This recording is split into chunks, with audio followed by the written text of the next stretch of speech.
first 100, you know, and it slowly kind of just like occurred to me that people who had stopped their companies, you know, started working in other things, and I sat back and kind of like started asking myself why, like how did we survive as opposed to others not?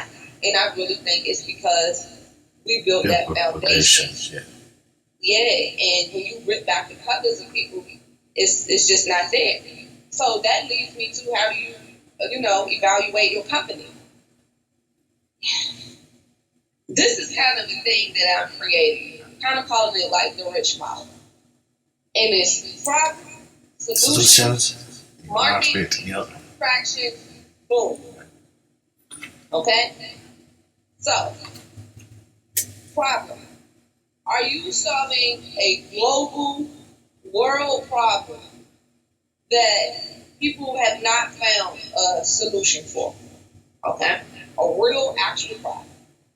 Number two, have you created an innovative solution that, I'll give y'all a secret, that has pieces of other things that have been successful? But what you are creating is brand new and innovative. Okay. The market. What market are you going into? Yeah. Are people experiencing the same problem here as they are in other countries? Like potholes. People forget about potholes. You think we just got roads? Right. Okay. Anyway, somebody gonna catch that. Now, traction. Does it get going? Like if you tell somebody the idea, do they want to rip it out your hand? Have you identified who your evangelist is? The person that's going to run around, speak for you, knocking on everybody's door, telling them about your product. And once you've identified that person, and you meet another person similar to that person, and you tell them about your product, are they willing to buy it from you right then and there? Once you have gotten to that point, then you have figured out the secret sauce and the magic behind your company.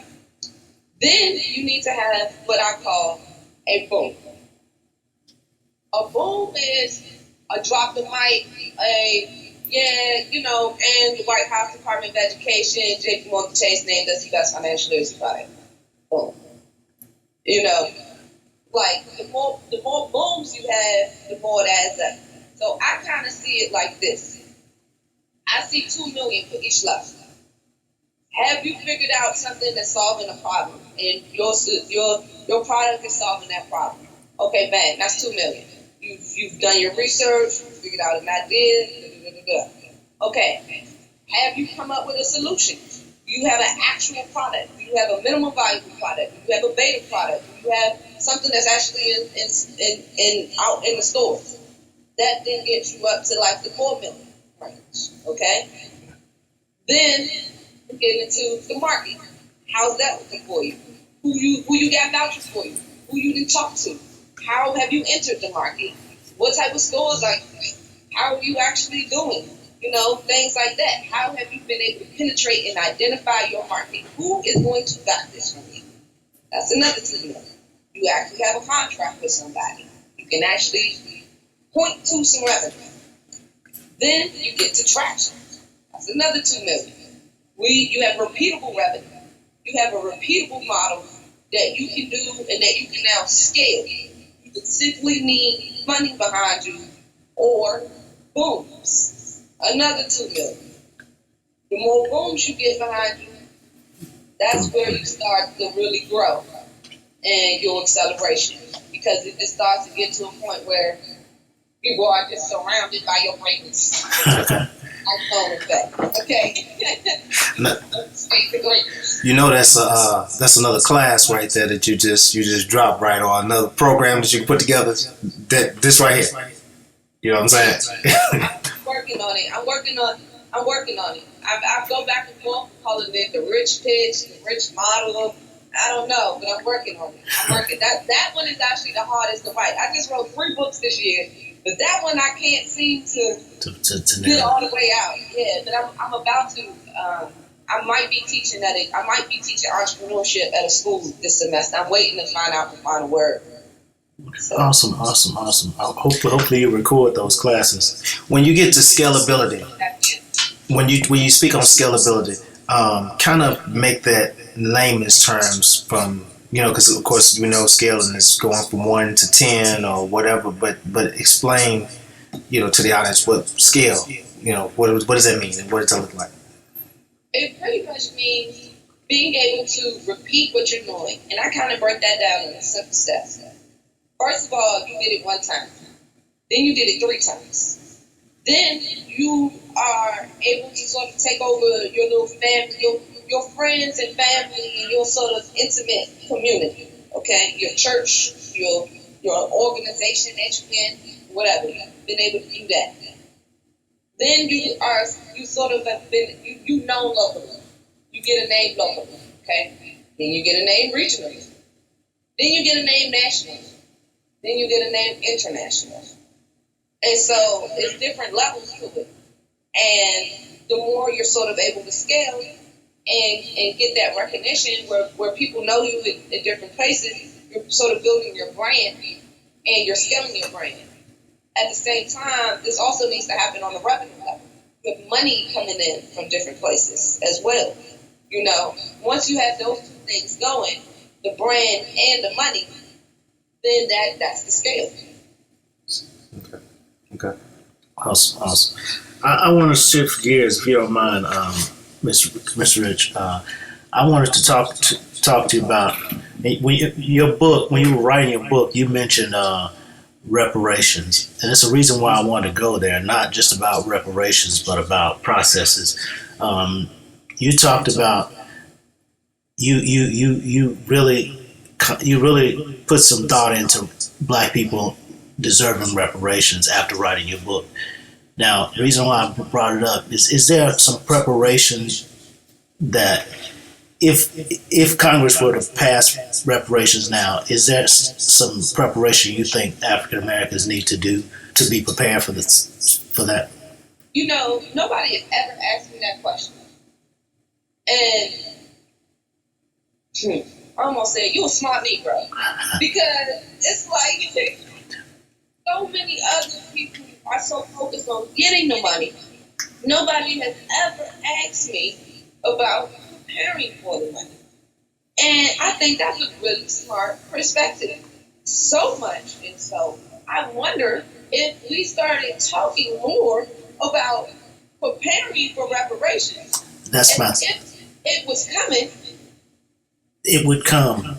If it would come, and if at the same time we would get the benefit of the reception.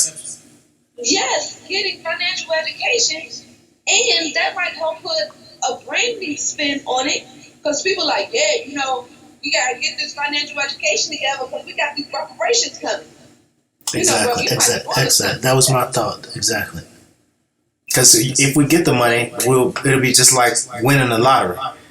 If you're not prepared for it, then you're gonna lose it again and be back in the same economic situation. Yes, and that's definitely what happens, to people that win the lottery. So I think that, with reparations, as well as just money in general, I see Black economy moving forward in terms of making money.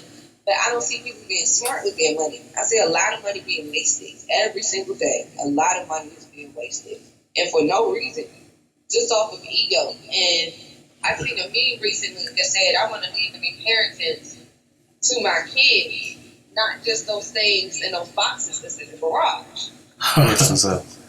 And people spend so much money on clothes and fake jewelry, not even real jewelry, costume jewelry, hair, and activities, just all this stuff, right? Instead of spending it on financial education classes and actual sort of network building opportunities.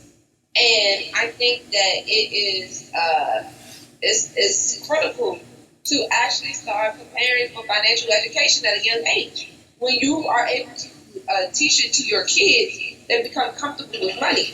I remember being around piggy banks and having the idea of savings since I was a child because my mother always kept savings and visible piggy banks. You know what? That's a book right there. It's nice that you have a bank account. It's nice that the money is in a bank account. But for yourself and family dynamics, it is important to keep visible piggy banks around your house. You can do that through fancy little piggy banks that you buy in stores, or you can get a Deer Park gallon, which I actually suggest is the best method because you can save a lot of money at one time. And I'll tell y'all a personal story.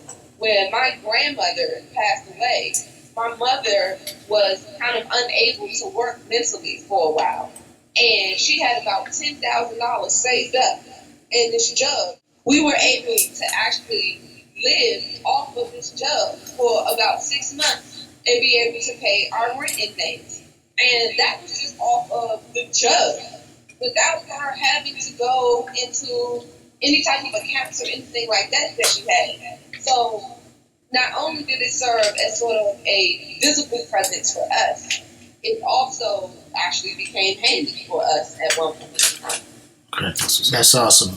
So some basic things you would tell the audience is financial literacy. One of the keys is saving, physical. Oh, yes, absolutely. Saving and then knowing how to manage your credit. Right. You know, I had a friend back in college, and we both was leaving our apartments from college, and I didn't pay my last rent, and he did. Neither one of us had the money, but some type of way he came up with the money to pay his last rent, and I didn't. I didn't understand that time. I didn't understand credit, and he was like, yeah, I don't want it to mess up my credit. And I was like, boy, you think about your credit. You need to be worried about the money in your pocket and how we about to move into our apartments where we moving to for our jobs. Like, in my mind, I'm like, that's what you need to be worried about. He's like, nah, I don't want to mess up my credit. And he had been taught and ingrained the importance of keeping his credit clean by any means necessary. I had not been taught that same lesson about credit. And so it wasn't until probably about 6 months after that, because it probably was like, what's this whole credit thing he's talking about, you know? And after about 6 months, you start to get your student loan bills. And I remember sitting down at Christmas time. Yeah, it was Christmas time. I was at my mother's house. And I used her printer. And my credit report was 8 pages. 12 pages. Still. It was 12 pages with 80 items. Actually, it was more than 80 items. Anyway, it was 12 pages. And it was $180,000 worth of debt. And so it was insane. Insane. And I have been accumulating all of this debt throughout college and family dynamics and things like that with the thought process of, oh, don't worry about it because that's kind of what I had been taught. And meanwhile, that has snowballed into $180,000. And that is what then sort of began my journey into really diving into financial education even more serious. I had previously thought of the game in college because I knew, you know, my mother had always kind of talked about credit and how it was a barrier to be able to do certain things. So I knew that it was important, but I didn't know how to manage it or anything like that. And so at that point, once I discovered how much debt I had, I realized that it was 3 things was important. For me to monitor my credit and understand how to manage my score, how to be able to come up with an effective budget to be able to pay down the debt, because at how the payments were situated, I wouldn't have been out of debt until I was 55. And I was like, this needs to happen before 30. Right. Like, this definitely needs to happen at a rapid acceleration. And then I was like, not just 30, like, I need to, like, really do this on a condensed, like, super hyper-focused level. And so I decided to live off of half of my income for 3 years. and pay the other half of my income to my debt. And that's how I was able to get it down. And then I got it down to 80 items and kind of worked with it from there. So I was able to pay off $100,000 in the first 3 years. And then I've kind of been manipulating with or working with the student loans and other things since then. So, yeah. So, credit, budgeting, to be able to pay off your debt, as well as then having savings to then back up when you have, like I tried to find a hair salon yesterday. Like, what's good? You know what I'm saying? So, it's like, you can do things You like could do that.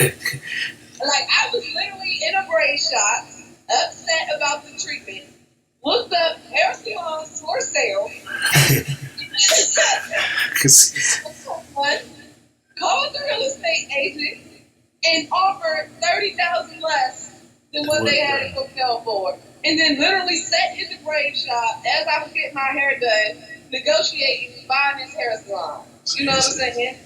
So it's like, you can do that not just because of the money, but because of education too, right?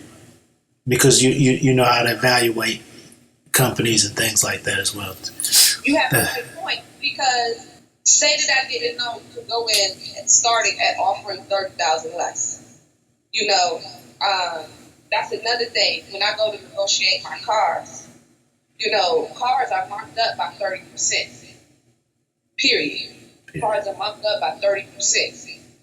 So if you go in, they got to make at least 10% of their money, right? They're in business for a reason, so they got to make at least 10% of their money.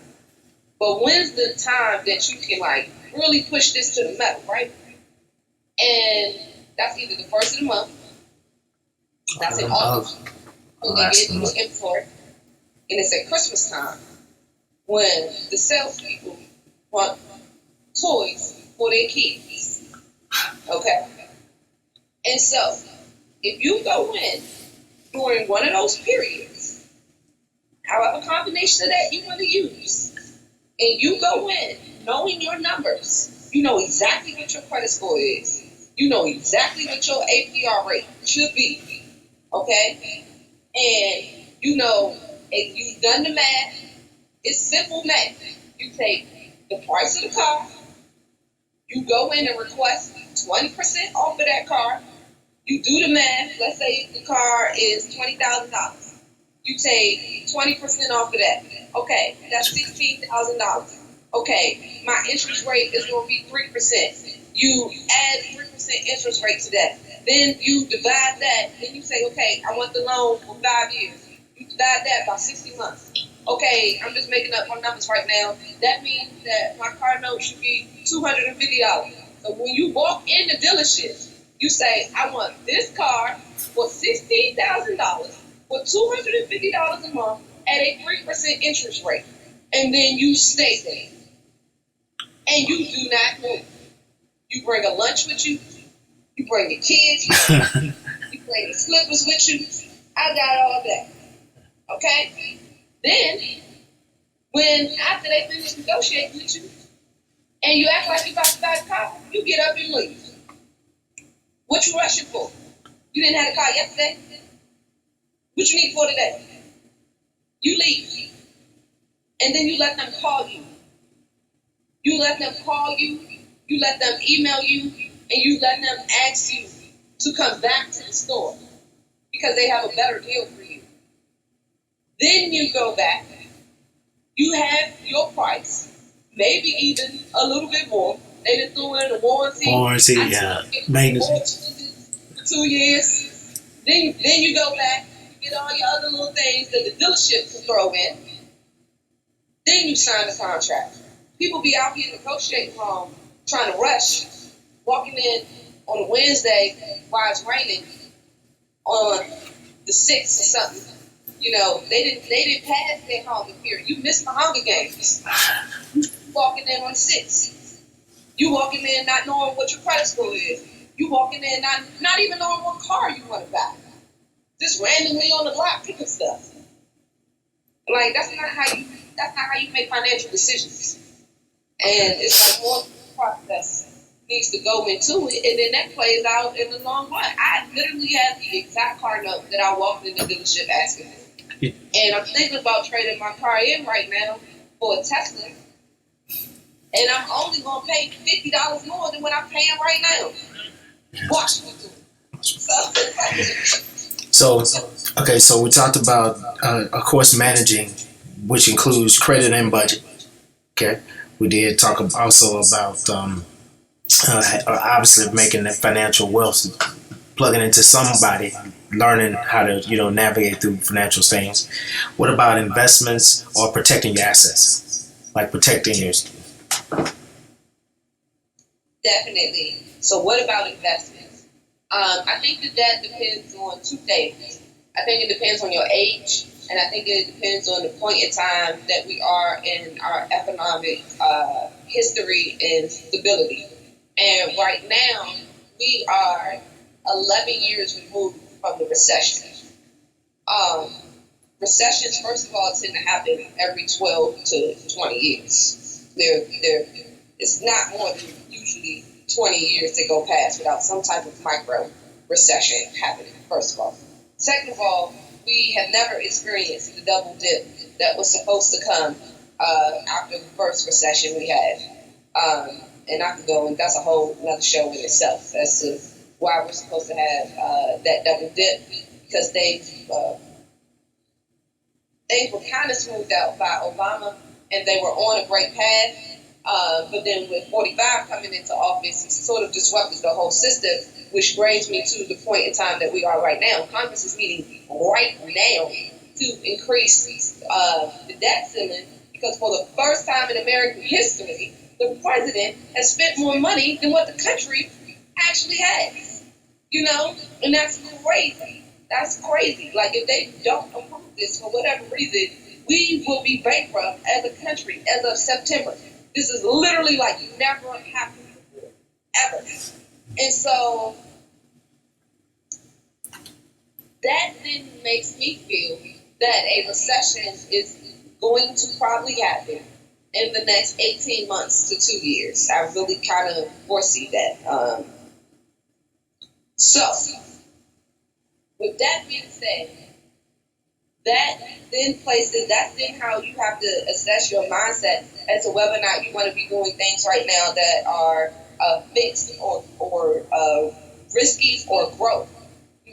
So I would suggest having more of a 60 to 70% portfolio that's a little bit more on fixed end right now, because something so randomly it's really topsy-turvy right now.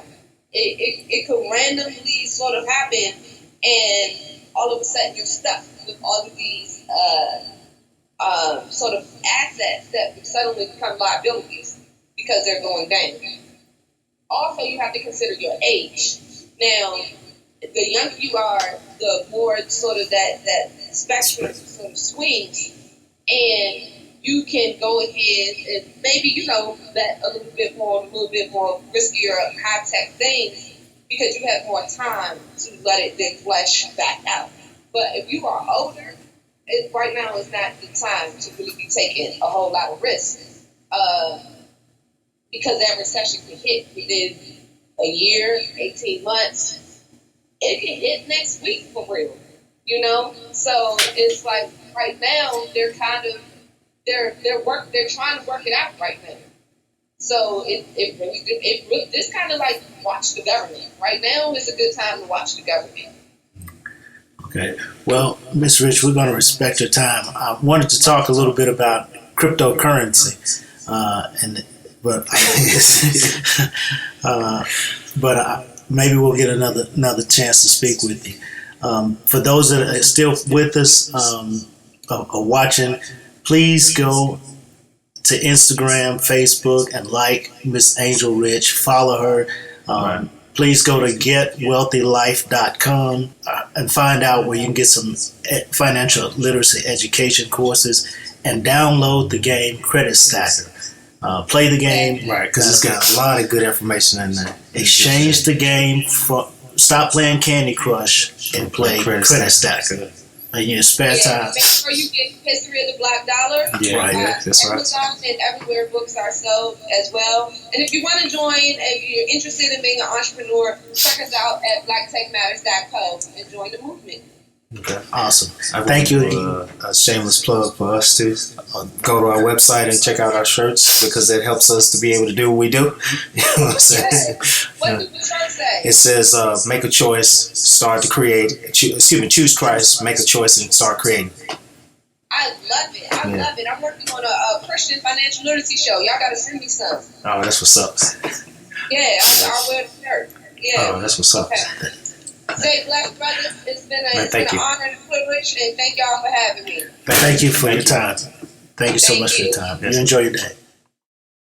Hi, I'm Alden. And I'm Calden. Thanks for following us. You can find us on Facebook at Good Twin Bad Twin Unleashed, and also on Instagram at Good Twin Bad Twin Unleashed. Now don't forget to watch our YouTube page and make sure you like and share our videos. Also go to our Facebook page, check out our t-shirt line. We have several wonderful t-shirts there that helps us to continue to provide good footage for you. Thank you.